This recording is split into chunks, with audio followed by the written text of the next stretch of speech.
ముందుగా స్టవ్ వెలిగించుకొని పాన్ పెట్టుకొని అందులోకి తగినంత వాటర్ వేసుకుందామండి.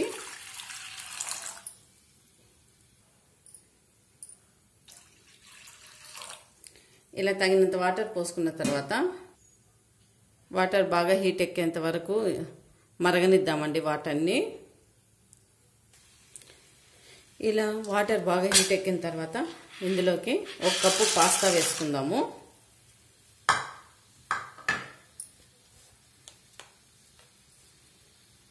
అలాగే కొద్దిగా సాల్ట్,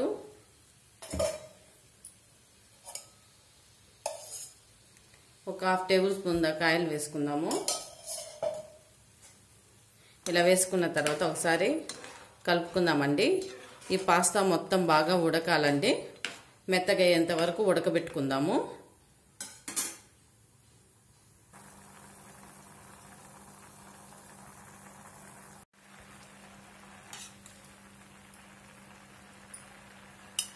చూడండి బాగా ఉడికిపోయినాయి.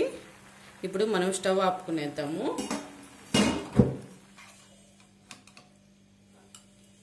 ఇప్పుడు ఈ పాస్తాని మనము ఒక గిన్నెలోకి పక్కకు తీసుకొని పెట్టుకుందామండి.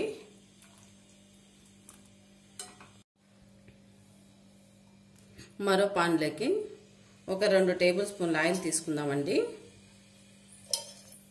ఆయిల్ కొద్దిగా హీట్ ఎక్కిన తర్వాత ఒక 2 పచ్చిమిర్చి, సన్నగా తరిగిన పొడవుగా ఒక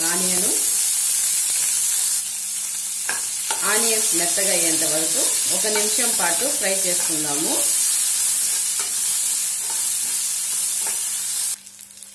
తర్వాత మనము ఒక 1/4 టేబుల్ స్పూన్ దాకా అల్లం వెల్లుల్లి పేస్ట్ వేసుకుందాము. అల్లం వెల్లుల్లి పేస్ట్ స్మెల్ వాసన పోయేంత వరకు కొద్దిగా వేపుకుందామండి.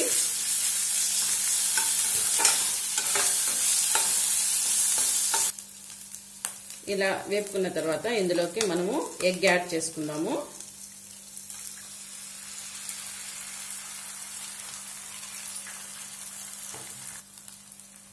ఇలా ఎగ్ వేసిన తర్వాత కొద్దిగా సాల్ట్, ఒక టేబుల్ స్పూన్ దాకా వెనిగర్ వేసుకుందాము. ఒక 1/2 టేబుల్ స్పూన్ దాకా సోయా సాసు, ఒక 1/2 టేబుల్ స్పూన్ దాకా రెడ్ చిల్లీ సాస్ అండి.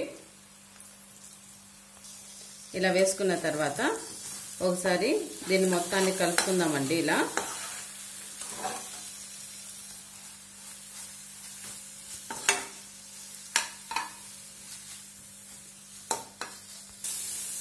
చూడండి ఇలా ఎగ్ మొత్తము బాగా ఫ్రై చేసుకున్నాం కదండి. ఇప్పుడు ఇందులోకి మనము ముందుగా ఉడకబెట్టి పెట్టుకున్నాం కదండి పాస్తాని ఇందులోకి వేసుకుందాము.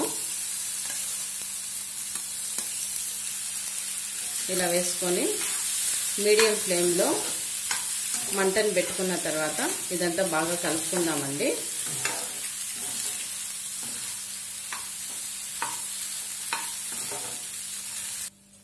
ఇలా కలుపుకున్న తర్వాత మనము 1 టేబుల్ స్పూన్ దాకా టమాటా కచప్ వేసుకుందాము.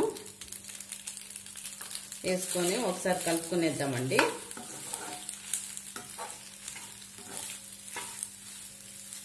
చాలా టేస్టీగా ఉంటుంది. మనము ఎగ్తో కలిపి చేసాం కదా పాస్తాని, చాలా బాగా వస్తుందండి. మీరు కూడా ఒకసారి ట్రై చేసి ఎలా వచ్చిందో కామెంట్ రూపంలో తెలియజేయండి. Please like, share, subscribe. చివరిగా కొత్తిమీరతో గార్నిష్ చేసుకుందామండి. చాలా బాగుంటుంది.